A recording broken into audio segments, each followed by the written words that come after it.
If these girls are asking questions like I'm not saying they're bad questions because they're great questions. But if they're asking questions like this, they've obviously been hurt and they're looking at the negatives rather than saying, okay, that's not what I want in a guy. This is what I should be looking in a dude, and I should be looking in the opposite places that I looked for. Exactly. So they basically said, like the very first question, why do you guys cheat? I mean, obviously. What did you do? Where did you I mean, that's exactly like, were you ever cheated on? That's a very good question. Yeah, that's a very good question. And I mean, you know, and I know I may be generalizing here, you know, and I may be wrong because, you know, we all go to nightclubs, you know, we all go to, you know, all these types of places. And, you know, the other day, Otis and I were talking about this, but, I mean, are you really looking for wifey material at a downtown club? Yeah. Of course, you know, who are we to judge? Oh, but then, I mean, we live in a society nowadays, guys, where first impression is what counts. You know, you look at somebody and, you know, they're dressed like crap. Oh man, you know, that guy's a pothead, or, you know, that guy. Like, you know what I mean? To me, you know, an hour conversation with a girl can, you know, possibly lead to a lot more than, you know, a chick that I talk to, maybe 10, 15 minutes at a club, you know, because then again, I'm not into slutty girls, you know, I'd much rather have, you know, a nice, decent conversation with somebody than, you know, in that environment, you know, I mean, you know, you got loud music, you got alcohol everywhere, I mean, you know, you're not going to really, it's not the place to talk, you know what I mean, like, yeah, exactly, you know. But you can also, like, if you have a nice conversation, because you can't hear anything, with a girl, you could say, hey, let's go somewhere. That's different. But no one usually does that. It's like I said, dudes that are saying, look how tiny my shirt is, and girls that are saying, look how big my boobs are, and my ass is falling out. Like, there's two types of people, in my opinion, that go to bars and clubs like that when they're looking for something. It's either single people or people in a relationship that are unhappy. I mean, of course, there's people that are in a relationship that just like to go downtown to have fun, girls that go with their friends, guys go with their friends, whatever. The people that are looking are single people, which is fine, like, do what you want.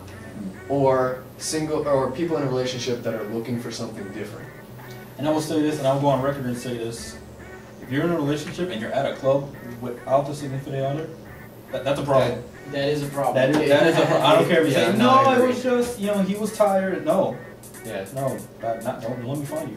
The guy will say, you know, yeah, go out and have fun. You know, but come on, girls. Well, deep inside, we want you to be with us. But the girl will too. I think the girl's way of saying it is a little bit more hostile, where it's like a test, where they're like, oh, fine, go, fine, go out, and you're just like, oh, wait, what?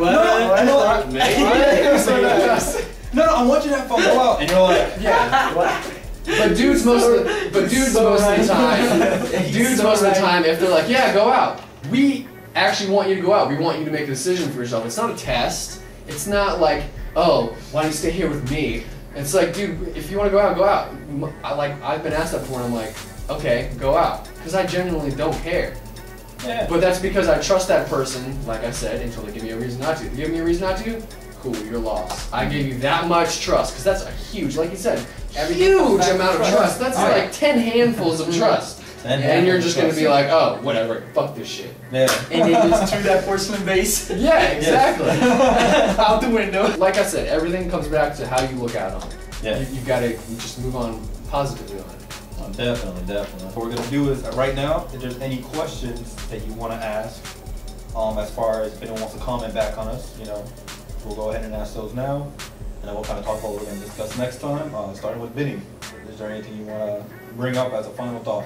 Or just, like, do you want to say something? I mean... No pressure. No pressure. I mean, girls, I mean, at the end of the day, we love you.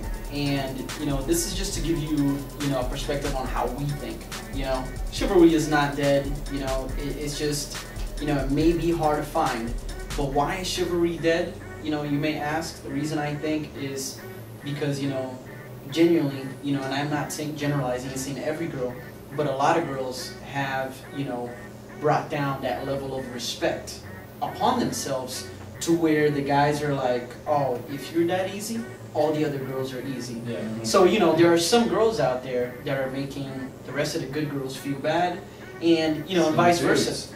You know, and vice versa, the same thing. And it's all a matter of, you gotta break that. You gotta break that, and, you know, you gotta go out there, you gotta talk to people, you know, and you gotta just, you know, find, you know, the person that's, you know, right for you. And, you know, as long as you can do that and, you know, be honest, you know, as Seth here mentioned, you know, you have that level of trust, you know, you're going to find somebody. And it's, you know. I kind of have to agree with that one. I mean, us good guys are out there. I mean, yeah. We're right here. We're right here. We're right here. We're right here. The good guys right here. You know, depending where you're looking for those good guys. I mean, if you're, like we said earlier, if you're looking for the good guys in downtown club, probably not.